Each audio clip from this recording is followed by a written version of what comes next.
Hello বন্ধুরা, নতুন একটি এপিসোডে আপনাদের সকলকে স্বাগতম জানাই। আজকে চলে আসলাম আবার একটি নতুন এপিসোড নিয়ে। আজকের এপিসোডটার নাম ভয়ের হানাবাড়ি। গল্প পাঠে আমি অঙ্কুশ, পোস্টার ডিজাইন করেছেন পলাশ ভট্টাচার্য এবং সাউন্ড এডিটিং করেছেন অরিন্দম ব্যানার্জি। যে সকল বন্ধুরা প্রতিনিয়ত ভয়ানক ভয়ানক ভূতের গল্প পেতে অনেক বেশি মনোযোগী, সেই সকল বন্ধুদের বলছি যারা এখনও পর্যন্ত আমাদের চ্যানেলটি সাবস্ক্রাইব করেননি তারা এখনই আমাদের চ্যানেলটি সাবস্ক্রাইব করে রাখুন, কারণ আমরা প্রতিনিয়ত ভয়ানক ভয়ানক ভূতের গল্প আপলোড করে থাকি আর সেই গল্প সবার প্রথমে আপনার কাছে পৌঁছে যাবে। তো চলুন গল্পটা মনোযোগ সহকারে শুনি। প্রায় বছর 7 আগেকার কথা। আমাদের এলাকার এক হার্ডওয়্যার ব্যবসায়ী সিদ্ধান্ত নিল এলাকায় একটি কমিউনিটি সেন্টার করবে। তাই তিনি বাজার থেকে অল্প দূরে একটি বড় দেখে জায়গা ক্রয় করলেন। জায়গা ক্রয়ের সাথে সাথে তিনি এর চারপাশে সাইড ওয়াল করে ফেলেন। কিন্তু জমি ক্রয় করতে অনেক ব্যয় হওয়ার কারণে সিদ্ধান্ত নিলেন কমিউনিটি সেন্টার তৈরির কাজ আরও পরে শুরু করবেন। আপাতত পাহারা দেওয়ার জন্য এক মহিলাকে তার পরিবারসহ সেখানে আশ্রয় দিলেন। পরিবারটি এসেছিল ময়মনসিংহ থেকে আমাদের এলাকায় কাজের সন্ধানে। মহিলাটির স্বামীসহ 2টি কন্যা সন্তান ছিল। একটির বয়স 7 বছর আর অন্যটির বয়স 5 বছরের মতো হবে। মহিলাটির স্বামী রিক্সা চালাতো আর সে বাসাবাড়িতে কাজ করত। সেখানে তাদের থাকার জন্য 3 সেটের একটি ঘর তৈরি করে দেওয়া হয় আর পাশে ছোট্ট করে একটি পুকুর খনন করা হয়েছে। পুকুর খননের পরে আশেপাশের বাড়ির অনেক মহিলা তখন ওই পুকুরে গোসল করতে আসতো, কারণ চারদিকে সাইড ওয়াল থাকার কারণে জায়গাটি লোকালয় থেকে বিচ্ছিন্ন মনে হতো আর ওখানে পুরুষেরা চলাচল কম করত। মহিলাটির পরিবার সেখানে বসবাস শুরুর পর থেকে নানা রকম সমস্যার সম্মুখীন হতে লাগলো। তার স্বামী রাত্রিবেলায় রিক্সাটি ঘরের সামনে রেখে গেলেও পরদিন সকালে সেটা অন্য স্থানে পাওয়া যেত। তাছাড়া প্রায় সময় তাদের ঘরের চালে কে যেন ঢিল ছুটত। প্রথম দিকে এটাকে তারা এলাকার কিছু বকাটে শ্রেণীর লোকের কাজ মনে করত, কিন্তু একদিন রাত্রিবেলায় তাদের সেই ভুল ভেঙে গেল। সেদিন গভীর রাতে একটি শব্দ শুনে তাদের ঘুম ভেঙে গেল। তারা খেয়াল করলো তাদের ঘরের চালের উপর কে যেন হাঁটাচলা করছে। বোঝা যাচ্ছিল চালের উপর কেউ একজন অবস্থান করেছে। মহিলাটির স্বামী সাহস করে বাইরে যেতে চাইল, কিন্তু মহিলা নিষেধ করলেন। একটু পরেই বাইরে থেকে রিকশার বেলের আওয়াজ শোনা গেল। তারা স্বামী স্ত্রী দুজনই তখন জানালা একটু ফাঁক করে দেখতে চাইল বাইরে কি হচ্ছে। তারা দেখে বাইরে তাদের রিকশার ওপর 2টি ছোট্ট শিশু বসে আছে আর রিকশাটি আপনা আপনি চলছে। এই দৃশ্য দেখে তারা ভয় পেয়ে গেলেন এবং তাড়াতাড়ি জানলাটা বন্ধ করে দিলেন। একটু পরেই ফজরের আজান কানে ভেসে আসতে লাগলো আর সাথে সাথে সব কিছু যেন শান্ত হয়ে গেল।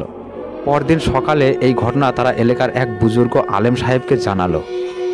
আলেম সাহেব তাদেরকে তাড়াতাড়ি হুজুর দিয়ে বাড়ি বন্ধ করতে বলেন, কিন্তু কয়েক সপ্তাহ পর তেমন একটা সমস্যা না হওয়ার কারণে তারা বাড়ি বন্ধ করার কথা ভুলে গেলেন।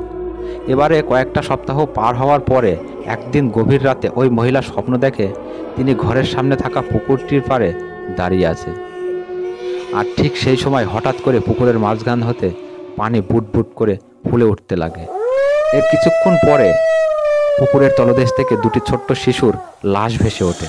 এই ভয়ঙ্কর দুঃস্বপ্ন দেখে তার ঘুম ভেঙে গেল এবং পুরো রাত তিনি জেগে থেকে কাটিয়ে দিলেন। কিন্তু পরে এগুলোকে নিশ্চয়ই একটি দুঃস্বপ্ন মনে করে তেমন একটা গুরুত্ব দিলেন না।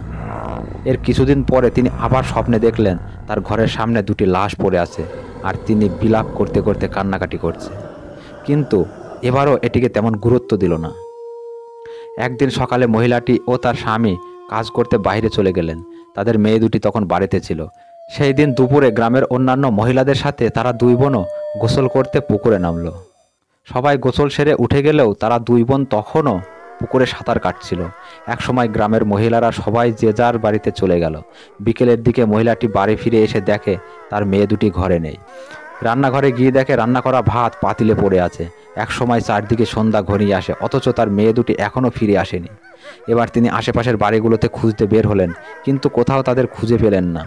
এই ঘটনা জানাজানি হয়ে গেলে এলাকায় তখন মাইকিং করে তাদের সন্ধান চাওয়া হয়, কিন্তু কোথাও তাদের হদিশ পাওয়া যায়নি। পরদিন সকালে গ্রামের মহিলাদের পরামর্শে পুকুরে খুঁজে দেখার সিদ্ধান্ত হলো, কিন্তু সবার মাঝে কেমন একটা ভয় কাজ করছে, তাই কেউ পুকুরে নামতে রাজি হয়নি। পরে জাল ফেলে খোঁজার সিদ্ধান্ত হলো। বিভিন্ন পাড় থেকে একের পর এক জাল ফেলতে লাগলো পুকুরে।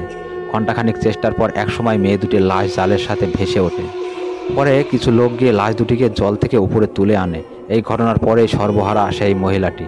তার স্বামীকে নিয়ে এলাকা ছেড়ে চলে যায়। এরপর আর কোথাও এই মহিলাকে দেখা যায়নি। এরপর থেকে ওই জায়গাটা পরিত্যক্ত অবস্থায় পড়ে রয়েছে। মালিক এখানে আর কমিউনিটি সেন্টার করার সাহস পাননি।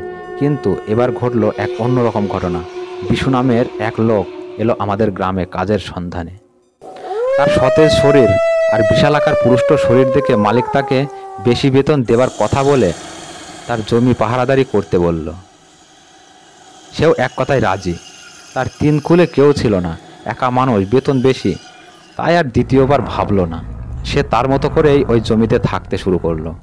কিন্তু কদিন যেতে না যেতেই সেও বিভিন্ন সমস্যার সম্মুখীন হতে শুরু করলো। একদিন সে তার বাড়ি হতে বেশ দূরের একটা বাজারে গেল, আর বাজার করে আসতে তার বেশ রাতও হয়ে গেল। রাতের গা ছমছমে পরিবেশে সে বুঝতে পারল এখানে কোনো গন্ডগোল আছে। তাই সে জোর গলায় গান ধরে হাঁটতে হাঁটতে গান গাইতে চেষ্টা করলো।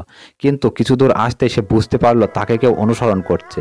সে থেমে পেছনে তাকালো এবং দেখলো একটা গাছ অর্ধেক ভেঙে মাটিতে পড়ে আছে। কিন্তু সে যখন ওখান দিয়ে এসেছে তখন ওটা ছিল না। এবার সে তার ঝুলি থেকে একটা বোতল বার করে মন্ত্রপাঠ শুরু করলো। কিছুক্ষণ পর ভাঙা গাছটি তার আসল ভয়ঙ্কর শয়তান রূপে পরিণত হয় এবং তার মন্ত্রের জোরে এসে তার বোতলে ঢুকলে সে বোতলের মুখটি আটকিয়ে দিল। তারপর সে বাড়ি ফিরে তার সব মালামাল গুছিয়ে নিয়ে পাহাড়ের দিকে রওনা হলো।